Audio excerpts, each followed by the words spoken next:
If you're 60 to 62 years old with $500,000 in your retirement accounts, you might be stuck in what we like to call the limbo zone. You have too much money to feel poor, but you feel like you have too little to feel financially confident in your retirement situation.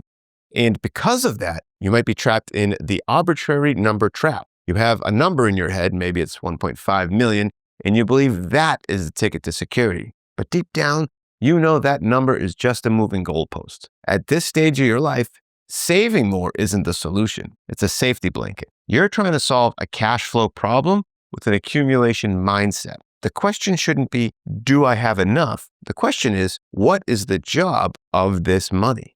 That's why in this video, we're going to stop guessing. We're going to move away from that magic number or arbitrary number and walk through the specific retirement framework that determines if your $500,000 is enough to help you feel confident in your retirement situation today.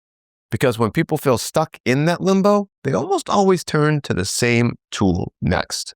The anxiety starts because you're doing the wrong math. You look at your $500,000 and you apply that standard 4% rule, and the calculator tells you that your portfolio can only generate $20,000 a year. That's roughly $1,600 a month. That barely covers property taxes and groceries for most people. So if you stop the math there, yeah, retirement at 62 is impossible. But that calculator has a blind spot. It assumes your portfolio is your only income when it isn't. This is usually where people think the answer is to just save more. But there's another number that matters more right now. To get the real answer, you need to calculate your PIN, or your portfolio income needs. This is the most important number in retirement planning because it defines the specific job your money has to do. The formula is simple. Total annual expenses minus guaranteed income equals your portfolio income needs.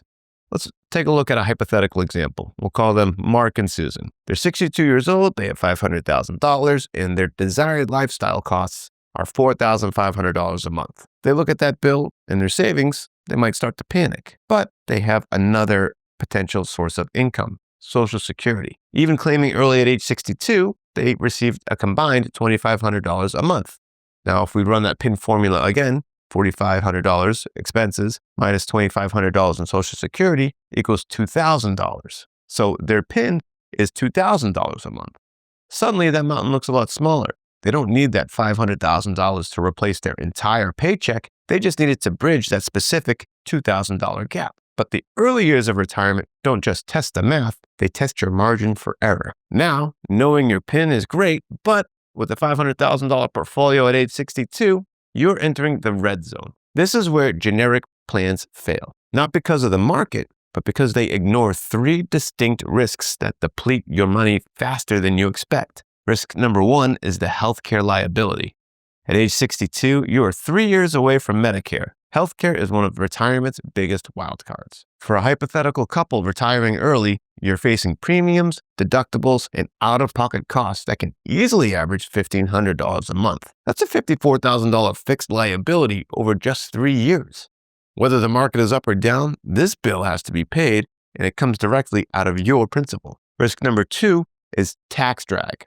This is the gross up problem. Research consistently shows that taxes are the number one surprise expense for retirees. Why? Because your $500,000 401k has a lien on it. To spend that $2,000 PIN we calculated earlier, you don't just withdraw $2,000. If you're in a 20% effective tax bracket, you actually have to withdraw $2,500 to put $2,000 in your pocket. That invisible tax drag forces you to drain your account faster than your budget actually predicts. And then risk number three is sequence of returns risk. This is distinct from the other two. This is about timing. If you retire into a market downturn in those first few years, the damage to your portfolio can be permanent. When you take withdrawals from a declining portfolio, you're forced to sell more shares to generate the same income. Those shares are then gone forever. They're not there to grow when the market eventually recovers. And individually, these risks are manageable, but if you combine them, paying a high healthcare bill plus grossing up for taxes, and then selling shares during a downturn, you can create a death spiral for your portfolio. This cumulative pressure is why a plan that looks viable on paper can fall apart in the real world. And this is exactly why we don't guess, we diagnose. Once you know your PIN and understand the cumulative risks, you'll land on one of three retirement frameworks. First is a shortfall framework. This is where your PIN requires a withdrawal rate that is simply too high, typically above 5%. If you're here, the cumulative risks we just discussed could potentially deplete your portfolio. That doesn't mean that you can't retire, and it doesn't mean that you can't withdraw that amount for a short period amount of time, but you may need to delay a year or reduce discretionary spending in order to close that gap. The second is the strengthened framework. This is where many people with $500,000 land. You could retire, and the math works, but your plan is very fragile. You have the assets, but you're vulnerable to sequence of returns risks or a tax surprise. You don't need more money, you just need to make sure you create some sort of a volatility shield to protect the money that you have. And third is the sharpened framework. This is where your PIN is low and your assets are safe.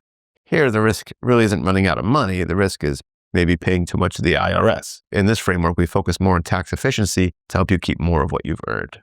So if you are in the strengthened framework, which again is common for a $500,000 portfolio, how do you actually protect it against those red zone risks? This is where coordination becomes the difference. You build a defense using strategic coordination. The goal is to coordinate your income sources to neutralize the risks instead of draining your portfolio blindly to pay the bills. First, you might want to consider claiming Social Security early to reduce your portfolio income needs. While conventional wisdom might say you should delay until 70, claiming at 62 can reduce pressure on your portfolio now. By turning on that income stream early, you would lower your portfolio income needs. You stop needing to withdraw $4,000 a month and drop down to that manageable $2,000 figure. This preserves your $500,000 balance during those high-risk health gap years. Second, you want to build a volatility shield. The strategy here is to solve sequence of returns risk by segmenting your money. You take 2 to 3 years of your portfolio income needs, let's say $50,000, and move it into a dedicated income bucket held in cash or short-term treasuries. Why? Because if the market crashes the day you retire, it won't riddle you with anxiety. You spend from your income bucket, leaving your growth bucket untouched to recover. You're not forced to sell low, which stops the cumulative damage in its tracks. So let's go back to the original question, right? Is $500,000 enough? Well, if you ignore the risks and just hope, no. The cumulative damage of healthcare taxes and bad market timing is simply too high. But if you calculate your PIN, identify your framework, and use coordination to build a volatility shield, then yeah, it's absolutely enough to build a sturdy bridge. Retirement confidence doesn't come from a bigger pile of money. It comes from having a process that turns confusion into clarity. If you want help finding your PIN or understanding whether you're in the shortfall, strengthened, or sharpened framework, click on the link below where you can start that process. Until next time, take care.